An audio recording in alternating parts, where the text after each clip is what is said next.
Because like I've always said, you don't actually believe in any of the things that you claim to believe in. You believe in power and you believe in brutality, and you always have. Israel bombed that hospital, and we all know it. And if you were somehow in doubt about it, well, they bombed another one last night, and they've done it before. This isn't something that's new. You know, you've got American warships over there now, and you better be careful because they might just bomb one of your own ships just to blame it on Hamas. Because, yes, that's also something that they've done before. And if you don't know, look it up. The USS Liberty. Everyone in the world knows that the Israelis do not follow any rules of war. And we all know that the United States doesn't follow any rules of war either.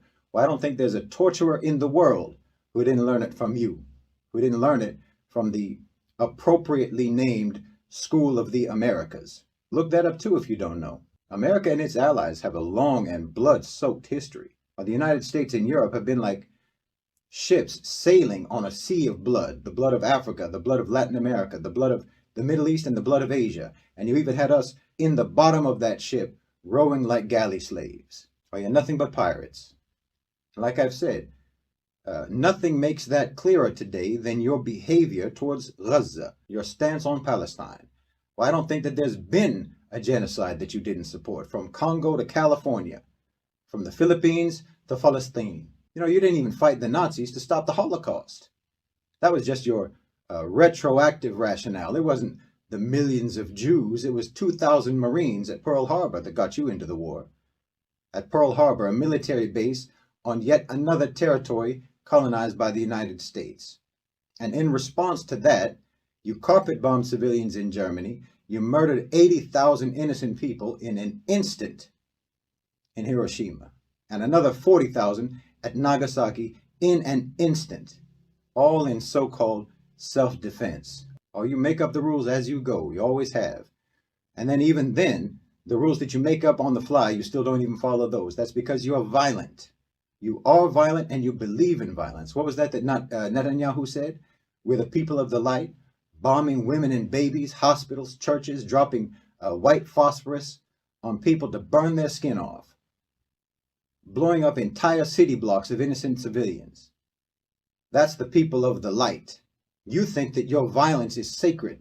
You think it's holy, sanctified atrocities. The more wanton, the more savage, the more beautiful and inspiring it is to you, because you think that the more violent you are and the more you're able to get away with that violence, the more it means that you're justified, the more it means that you are superior. And the superior always have the right to do whatever they want, don't they? No matter how sadistic it is, no matter how sadistic and how evil it is, if you can get away with it, if you can get away with being sadistic and evil, then you think it's proof of your superiority.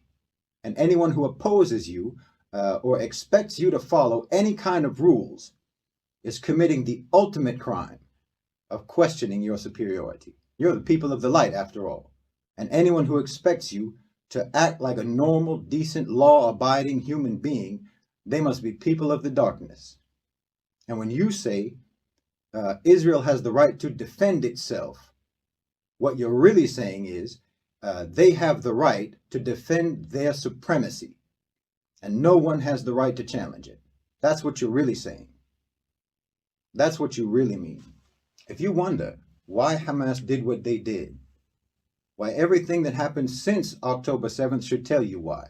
Because the Zionists, now I won't say the Jews, and I won't even say the Israelis, but the Zionists are fanatic, psychopathic, sadistic, racist, bloodthirsty, unholy monsters.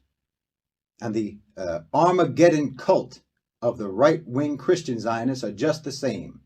And it's a disgrace upon humanity for them to not be confronted and resisted. It's Western supremacy, colonialist, imperialist supremacy that's being confronted. That's what's being confronted in Gaza. It's Western colonialist, imperialist supremacy that's committing genocide in Gaza right now. Everyone in the world is against you. Everyone in the global south. Gaza is a microcosm of centuries of anti-colonialist struggle. The entire global south, the BRICS nations, all called for a ceasefire.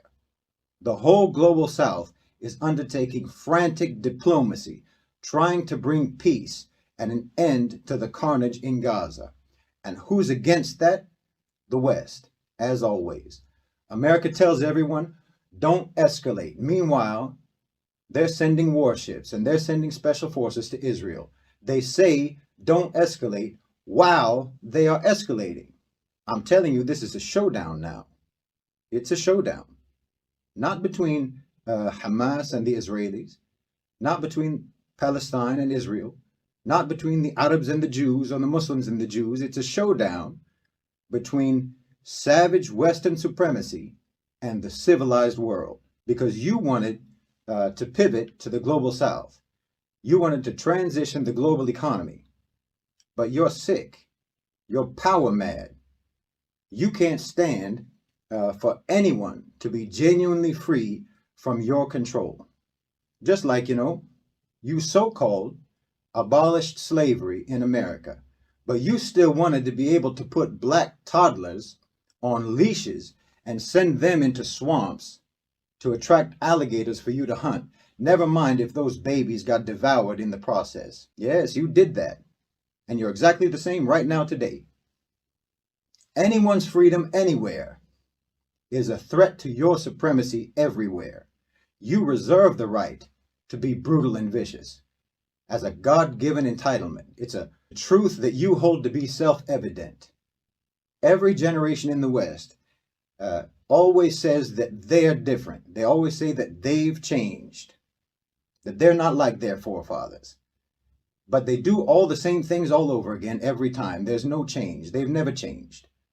Maybe you're a Westerner now, and you're horrified by the things that your society did in the past. But you're doing the same things now and it doesn't horrify you. You can see all those old pictures of people having picnics with their families in the American South, having sandwiches under the swinging bodies of black people who they just lynched. Maybe you see those pictures, this generation, you see those pictures and you're bewildered at how human beings could be so brutal.